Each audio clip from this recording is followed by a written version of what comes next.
Hello, everyone. I hope you are having an amazing week. Maybe you are even off and you are just scrolling LinkedIn, scrolling Facebook, watching YouTube, and thinking, wow, I really want to learn something about book marketing. Well, you are in the right place because that is what we do.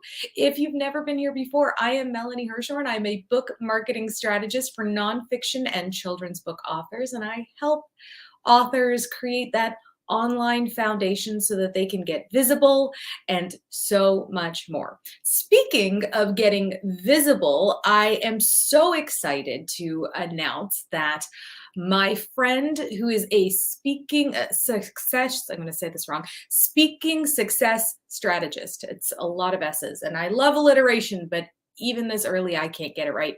Speaker success strategist Amanda Rose Igo and I are hosting a very wonderful event. It is going to be on January 18th and it's called Get Visible, Get Clients Now. And if you would like to find out more about that, you can just go to vipdigital.live/get visible. It's going to be a 90-minute event live on Zoom. And she is all about the speaking and I am all about the author marketing, and together it is just going to be magic. So I invite you to join us. And you can just get your ticket at this thing that keeps scrolling by.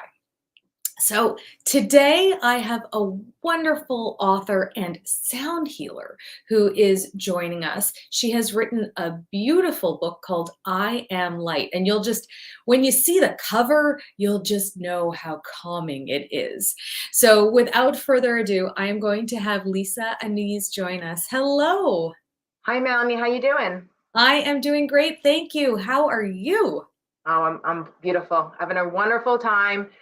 Wonderful break week between the holidays, and really blessed to have this experience with you to share and talk and connect. So thank you for inviting me. Oh, my pleasure. How's the snow out there? There's no snow yet. There's no snow. We're pretty good. I'm in New Jersey, and it was a little colder earlier this week, but now I think we're pretty good. So no Wonderful. snow. Yay. All right. Yeah. So let's talk about sound healing in general. Let's just hmm start there for anybody who might not know what that is. Can Sure. you tell us what that is? Sure. So sound healing is a way to meditate and relax your body, your mind, and your soul using sound vibrations. So our bodies are made of energy. So it's a way to move energy that maybe we're holding on to that's no longer serving our greatest purpose. And the vibrations connect differently different people. I have gongs, chimes, Tibetan bowls, drums, harps, everything under the sun. I use a lot of chanting, so using my voice for sound healing. And each way connects differently to help move things in your body. I found sound healing as a way to help my son who has hearing loss, and I just am in love with helping him and others in the process. I found my joy. Wow. Isn't that so interesting? It's almost like necessity is the mother of invention. Mhm. So, and what kind of benefits does he get from sound healing? So it's more of he feels the vibrations. So he was diagnosed about 2 years ago, and we weren't quite sure what was going on, but he really connected with drums in particular and loved the way it felt. So he wasn't sure what was going on in his body, but the drums. So I knew there was something to the vibrations. So he explored with me, and we practiced together, and we've actually had one session together, which was really really beautiful. So I have visions in the future of us doing things, maybe professionally. We'll see how it goes, but for now, I just let him take his own pace and explore when he's, interested and ready. Mhm. Are there ever sounds that people just go, "Oh my goodness, please stop." I mean, I know I'm easily jarred by sounds. Yeah. Uh, Sometimes the gongs, I have gongs from 16-inch up to 38 inches. Sometimes the larger gongs have much more deeper sounds. And at times I get people say they sound scary. That's one. But I also have an ocean drum that sounds like the ocean waves, but that a lot of times people think are scary. It's a drum that's made of little beads. And when you slowly rotate them, they sound like waves. But depending on where a person's at and their relaxation of the sound bath, it may scare them. So and we talk about it after the session, and I show them the instrument that I was using, and then they're like, oh, okay, that's what it was, kind of thing.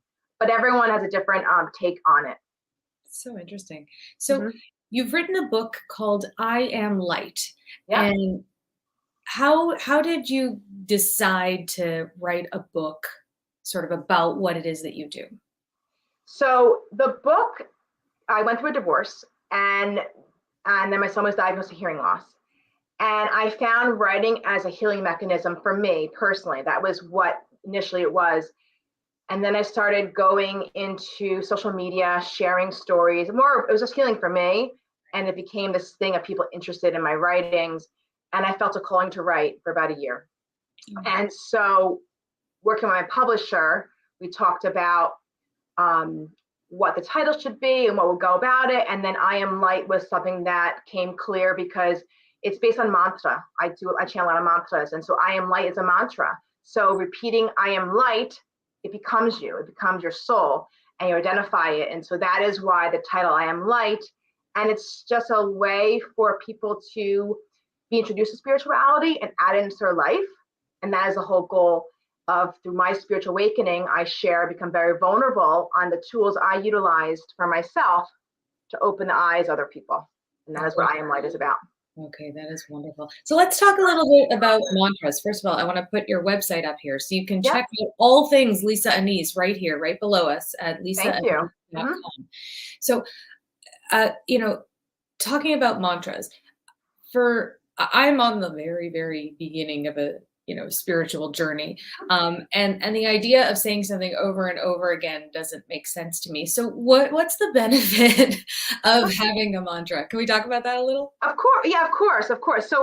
So mantras, I learned to chant mantra meditations through Kundalini yoga. I'm trained in that yoga practice, and it's a way to calm the mind. So it's a way to help focus, and it's a way, we have so much going on, right? Chatter and things, and so through the practice of Kundalini, we're preparing our body for meditation by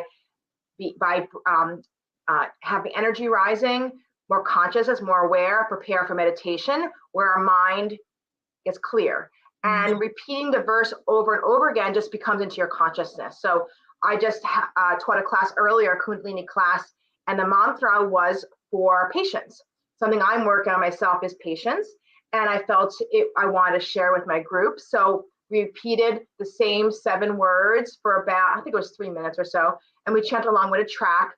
And by you consciously repeating those, it just becomes who you are. And then you project that out through your aura, through life, and then it helps you to view life that way. That's how I believe it, and I connect with it. It's using your voice. So our voice is very powerful. It's our 5th chakra, our throat chakra. And that's our truth comes from. So when we're confident and we're speaking and we're sharing, it's an opportunity to speak from your soul. And I personally found it as a way that connected with me in a way I never experienced before. And I just wanted to keep doing it because I felt so good. That's beautiful. Thank you so much. How do you pick what you say? Oh, I have some consistent ones that I connect with. I'm a very heart-focused person, so I do like to chant ones about love and just connection to myself. But right now I'm personally going through patience. And so I have books of mantras that I utilize, and I want to work on that for myself. So, but during different times of my divorce, there were mantras that I utilized going through the pre-process, during the process, and after, just to help me give strength, help me with love, help me to go through a difficult situation. So that for me was a very, very healing aspect that I gravitated towards. And for my book, I felt, let me share that for other people as well who may connect with it. Thank you, Lisa. This is so interesting. And I'm sure that there are a lot of people watching that are really going, oh, this is something I need to take, to follow up with. So why don't you hold up your book for us to see? It's a beautiful. I Am Light. Yeah. And so how did you decide to have a picture of yourself on the cover versus, I don't know, a picture of a throat chakra? I don't know if that exists, but a throat chakra does exist. Yes. So, no, I mean a picture of it. Can you make a picture of it? That's what I meant. Yeah. So early on in my spiritual journey, I was connecting with Gabrielle Bernstein, and I had the first spiritual book that her book at all that I owned was The Universe Has Your Back. And this is probably in maybe 2007 or 2008. that I picked up her book. I saw her book on something. I was like, oh my gosh, I was so gravitating towards her face and the words at the time. Relying on the universe was not even in my language. My background's in accounting. I'm a CPA and MBA. So I've totally changed my life from mind focused to heart focused. And so she was my inspiration for also getting into Kundalini, because she is a Kundalini teacher. And I learned through her book about mantras and mudras with the hands. I was like, what is this thing? So that's why when I have my own book, I share it with my publisher that I really wanted to be on the cover, because that was where my initial, this all gravitated from the beginning, was that initial book that I had read. And so that's where I am. Okay. Do you want to give your publisher a shout out? Because I know. My publisher is Lisa Annese, which she's from World Publisher Media. Beautiful. Now, how has the marketing been going for the book? What are some of the things that you've done to spread the word about your book? So I have been doing a lot of social media, making reels and sharing stories, So the book is also based on quotes, 180 quotes. Each day is a new quote.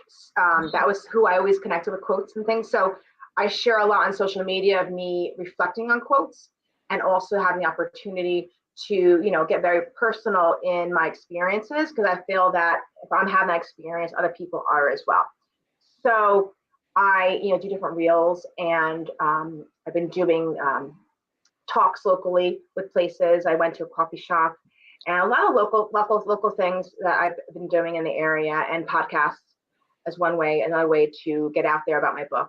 I believe it's going to be a slow build as a way to share. And I just started a spirituality circle based on the teachings of my book. That's virtual for anyone to participate in.